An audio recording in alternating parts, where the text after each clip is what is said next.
down to Julian's arraignment. The sooner we watch him get arraigned, the sooner we watch him be bound over for trial. Alexis? What? I'm sorry. All right, let me get my purse. Whoa. No, don't touch that. Are you pregnant? Good news, Mr. Jerome. All right, first things first. If you decide to keep the baby, then, of course, Julian must never be allowed any access. But if you decide not to keep the child, he cannot be allowed to intervene in any way. Either way, the choice is yours and yours alone. Diane, thank you for the ferocious support. There's no decision to make. I'm not pregnant.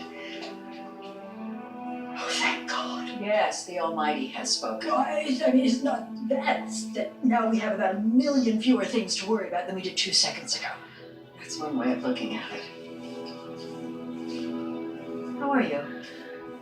In what sense? I mean, are you okay? No. But on the plus side, I'm not pregnant with my murderous husband's child. Of course, on the minus side, my murderous husband framed me, tried to kill me. Honey, you thought you might have been pregnant. And as unfortunate as that timing would have been, I can understand how it would have stirred up some feelings. Oh, I had feelings, all right. Fear, loathing, disgust. And not just at him, at me. And every choice that I made that landed me on that dock with my husband who was all too ready and willing to slit my throat. Yes. Yes, Julian Jerome is deceitful, despicable, vile beyond compare. Yes. Yes, he is. But that doesn't change the fact that he's your husband. And you loved him. TJ is fine.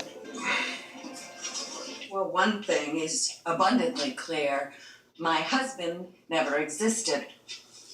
Explain. The man I fell in love with, the man I married, wasn't going to kill anyone anymore, let alone his own wife.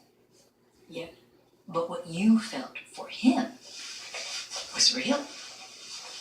I really, truly, and readily opened my heart to this sociopath. I opened my soul for a little attention and some hot sex with a raging sociopath. I'm going to stop you right there. Because I'm going to remind you of one thing. You are Alexis Davis. Like a bad pair of shoes, self-pity looks horrible on you. He fooled everybody. It's not self-pity, it's culpability. I let that monster into my house, into my bed, under the roof where my children sleep. I fell in love with a sociopath. That's a problem. The good news, I don't love him anymore. Right. So, of course, you will have nothing further to do with him. Whatever you say. However, Oh, Diane, please. just hear me out. Look, love isn't logical. And imaginary or not, this is a man with whom you wanted to share a life. You slept next to him, you woke up with him in the morning. You wanted to build a loving, long relationship. You can't just flip a switch and turn that off. Now, if you want to open up and admit that you're hurting, I'm right here. And honey, I'm not going to judge you. No, you're not understanding me. I'm not grieving for him. I'm not nursing a broken heart for him. I'm looking forward to sitting in that courtroom and watching Julian face the charges that are going to be hurled against him. And I want him to look at me in the eye and feel the absence of love that I have for him. The only thing that I'm feeling for Julian is a desire to take him down. Your test